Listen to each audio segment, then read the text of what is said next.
एक बहुत ही महत्वपूर्ण गोचर प्रारंभ होने जा रहा है 16 नवंबर से लेकर के 15 दिसंबर सन 2024 तक मकर राशि के लिए। इसका मुख्य कारण ये होगा कि सूर्यदेव आपके इनकम, आपके लाभ के घर पर प्रविष्ट होंगे। एक ऐसा संचरण होगा जहां पर ये अपने मित्र की राशि पर उपस्थित होंगे, वृश्चिक राशि पर, जो कि मकर राशि से ठीक एकादश का स्थान, एकादश जो भाव है वो मंगल की राशि है। अभी अभी सूर्यदेव अपने नीचत्व राशि शुक्र के तुला राशि को छोड़ करके अब आपके इनकम भाव पर जा करके कौन से इनकम, कौन से कार्य बनाने जा रहे हैं, इसको आप जरूर जानिएगा, समझिएगा।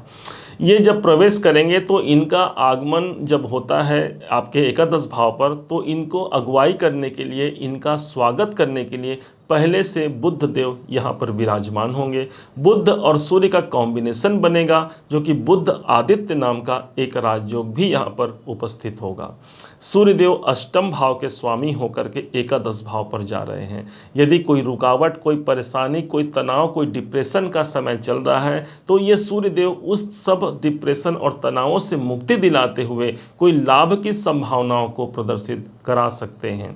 सूर्य ही एक ऐसे अकेले ग्रह हैं जो सारे संसार को अपनी आभा से प्रकाशित करते हैं। जहां पर सूर्य पहुंच जाते हैं, समझिए वहां पर मरकरी लाइट का प्रकाश चला गया। यही आपके इनकम भाव पर है। यदि हमको अपने कार्य के अनुरूप इनकम की प्राप्ति नहीं हो पा रही है, या फिर ऐसा जानिए कि हम यदि कोई कार्य कर रहे हैं उसका पूर्ण रूप से प्रतिफल नहीं मिल पा रहा है, तो ये लाभ के घर पर सूर्यदेव हैं। अर्थात लाभ की जो प्रामाणिकता है, जो प्रतिशतता है, वो कई गुना अगले 1 महीने तक प्रभावी रहने वाली है।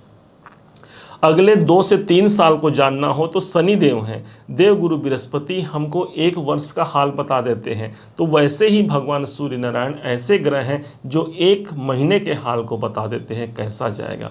इस समय पर कुछ लाभ मिल सकते हैं, कैरियर में कुछ उन्नति का योग बनता है। आप कोई कर्म किए हैं, उसका रिजल्ट नहीं आया है, उसका प्रतिफल नहीं आया है, हो सकता है इस समय पर उस कार्य का प्रतिफल आ जाए लाभ के रूप में।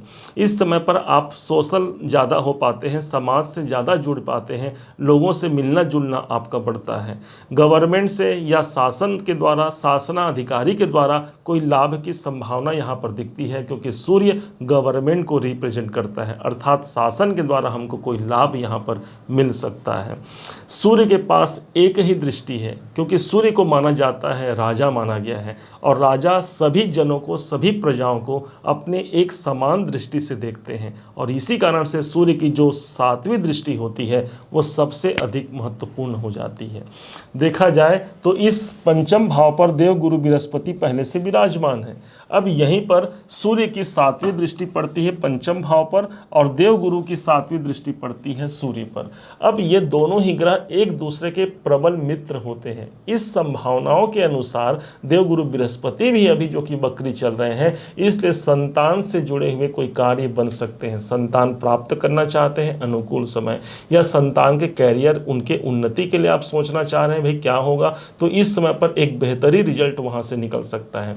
पंचम भाव आपके स्वयं की मन स्थिति है, आपकी बुद्धिमत्ता है, आपके डिसीजन है। अर्थात इस समय पर डिसीजन अच्छे होंगे। जो आप डिसीजन लेंगे, निर्णय लेंगे, उन निर्णयों का आपको शुभ परिणाम सूर्य और देवगुरु बृहस्पति के समायोजन से देखने को मिलेगा।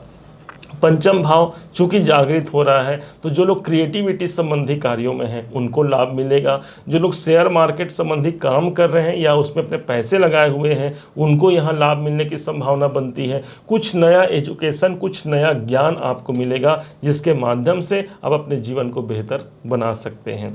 चूंकि इनके संग, सूर्य के संग बुध भी इस समय पर उपस्थित रहेंगे, और बुध को देखा जाए तो 6ठे भाव के स्वामी हैं, और साथ ही साथ ये भाग्य के स्वामी हैं। अर्थात भाग्य का समर्थन भी हमको मिलना है, और साथ ही साथ 6ठे भाव के स्वामी होने के कारण कोई नौकरी में कोई पोजीशन प्राप्त हो सकता है, उन्नति प्राप्त हो सकता है, क्योंकि सूर्य गवर्नमेंट भी है और सूर्य हमारा पोजीशन भी है। इस हिसाब से कोई नौकरी में कोई इंक्रीमेंट का समय होना, कोई तबादला होना, या कोई बढ़ोतरी होना, ऐसा सब संजोग यहाँ पर सूर्य और बुध की युति के माध्यम से हमको देखने को मिलेगा अगले 1 महीने तक।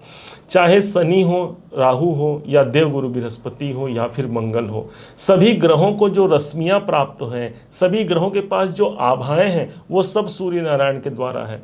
और इसी कारण से इस सूर्य को हम ज्योतिष शास्त्र का आधार स्तंभ मानते हैं। अर्थात जिसके पक्ष में राजा हो जाए, जिसके पक्ष में जिसके ऊपर राजा का कृपा हो जाए, तो समझिए जरा बाकी सभी ग्रह उनके सामने नतमस्तक हो जाते हैं।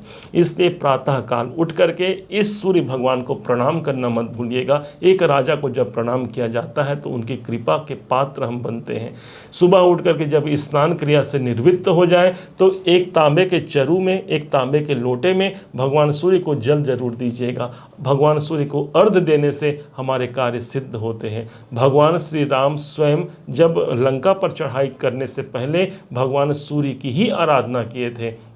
भगवान श्री राम का जन्म भी सूर्य वंश में हुआ है और इसी कारण से कहा जाता है, रघुकुल रीत सदा चली आई, प्राण जाई पर वचन न जाई।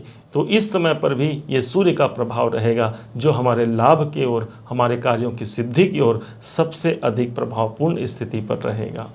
उम्मीद है आप सबने इसे समझा है, आप सबने इसे जाना है। यदि आपने इसे समझा है, जाना है, मेरे समझाने का प्रयास यदि आपको सार्थक लगा हो, मेरे समझाने का तरीका यदि आपको सार्थक लगा हो, तो हर बार की भांति इस बार भी अपना प्यार भरा लाइक और कमेंट करना कभी मत भूलिएगा।